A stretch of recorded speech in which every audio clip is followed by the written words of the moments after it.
အားလုံးပဲမင်္ဂလာပါကျွန်တော်တို့ရဲ့တူတာဆောင် channel ကနေတရားလည်းကြိုဆိုလိုက်ပါတယ်ဒီကနေ့ကျွန်တော်တို့တင်ဆက်ပေးမယ့်အကြောင်းအရာကတော့အမျိုးသမီးအများစုသဘောကျကြိုက်နှစ်သက်ကြတဲ့အမျိုးသားများရဲ့ပုံမှန်တန်ညအကြောင်းကိုပြောပြပေးသွားချင်ပါတယ်အခုလိုအမျိုးသားတွေအတွက်တမိုးရှိတဲ့လိမ်ပညာပေးဖြစ်လို့တည်တည်ချာချာလိုက်ကြည့်ပေးပါ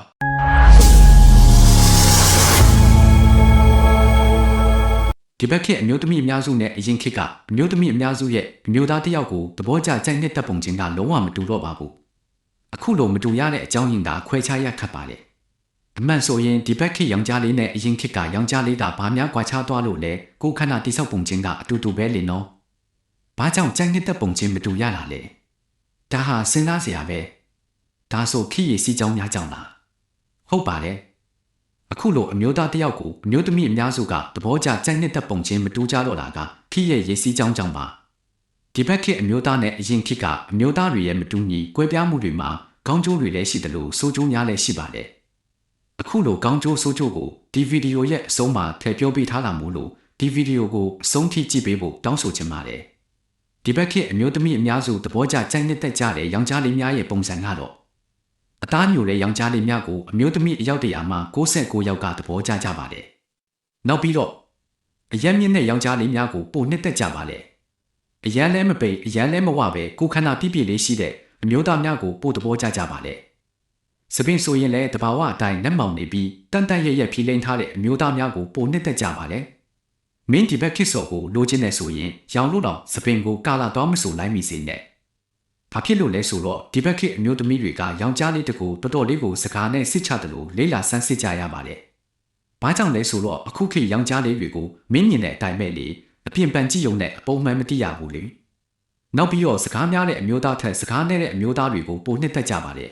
။စကားပြောရင်လည်းလိုအပ်တဲ့တလောက်ကိုပဲပြောပြီးပြောရဲဆိုရဲရှိတဲ့သူကိုပိုကြိုက်ပါလေ။အဝိစားဆိုရင်လည်းတန်တန်ရှင်းရှင်းထက်တန်တန်ရဲရဲဝတ်လေးရှိတဲ့ယောက်ျားလေးကိုပိုနှစ်သက်ကြပါလေ။ကိုခဏလေးကျင်ကန်လို့ရင်လည်းရှင်မသွားဆော့တာထက်မိမိပတ်ဝန်းကျင်မှာပဲလမ်းလျှောက်တာပြေးတာတို့ကိုလုံးလိရှိတဲ့ယောက်ျားလေးကိုပို့သဘောကျကြပါလေ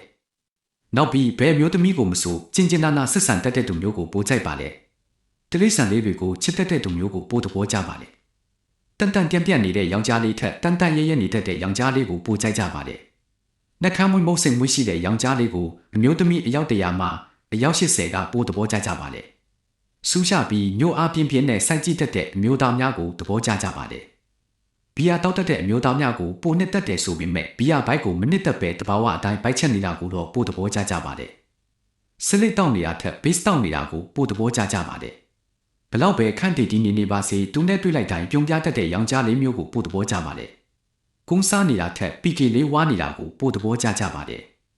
မျိုးသမီးများစုကသူတို့တာပတ်စံကိုမချွေတာတကြပါစေပတ်စံကိုရှာတက်ပြီးပတ်စံရဲ့တံမိုးကိုနားလည်ပြီးချွေတာတက်တဲ့အမျိုးသားကိုကြတော့ကိုယ်တဘောကြနေပြန်ပါလေသူတို့ကဒါစီကမ်းမရှိရင်မရှိမှစီးနဲ့ကန်းနဲ့နေတတ်တဲ့ယောက်ျားလေးကိုကြတော့လက်မလွတ်ချင်ကြဘူးစော်တခါမှမထားဘူးတဲ့ယောက်ျားလေးထက် sorry အများကြီးထားခဲ့ဘူးတဲ့ယောက်ျားလေးကိုပို့တဘောကြကြပါလေဒါကြောင့်ဒီဘက်ခေတ်အမျိုးသမီးနဲ့စကားပြောလို့သူ့ဘက်ကရီးစားထားဘူးလားမေးရင်ဆရာကြီးပို့လို့သာဖြေလိုက်မင်းကိုပို့တဘောကြသွားလိမ့်မယ်နောက်ဆုံးအနေနဲ့ဒီဘက်ခေတ်အမျိုးသမီးများစုကအမျိုးသားတွေကိုသဘောကျပုံကရှက်နေတာများတော့ကိုကိုတကယ်ကြိုက်လားမကြိုက်လားခွဲခြားရခတ်တဲ့ဆိုးကျိုးလေးတော့ရှိတယ်။ဒါပေမဲ့အမျိုးသားတွေကိုတန်တရားမျက်လုံးမကြည့်တတ်တာကကောင်းကျိုးတစ်ခုပါပဲ။ဒီဘက်ခေတ်အမျိုးသမီးတွေကြတော့အမျိုးသားတွေကိုသဘောကျရင်ရီလာမြောင်းပိတ်လုံးပြတတ်တာကအတားကျက်လို့ဆိုနိုင်ပါတယ်။ဒါမဲ့အမျိုးသားတွေကိုတန်တရားမျက်လုံးနဲ့အပုံးလားမပုံးလားစစ်နေတာကဆိုးချက်ပါပဲ။အခုကျွန်တော်တင်ဆက်ပေးခဲ့တဲ့အကြောင်းအရာကိုကြည့်ပြီးပြင်ဆင်စရာတစ်ခုခုကိုရသွားလိမ့်မယ်လို့ထင်ပါတယ်။အားလုံးသောအမျိုးသားများကျမ်းမာတန်ဆွမ်းကြံ့ခိုင်ကြပါစေဗျာဒီဗီဒီယိုလေးကအားလုံးအတွက်အကျိုးရှိမယ်လို့မျှော်လင့်ပါတယ်အားလုံးကိုကျေးဇူးတင်ပါတယ်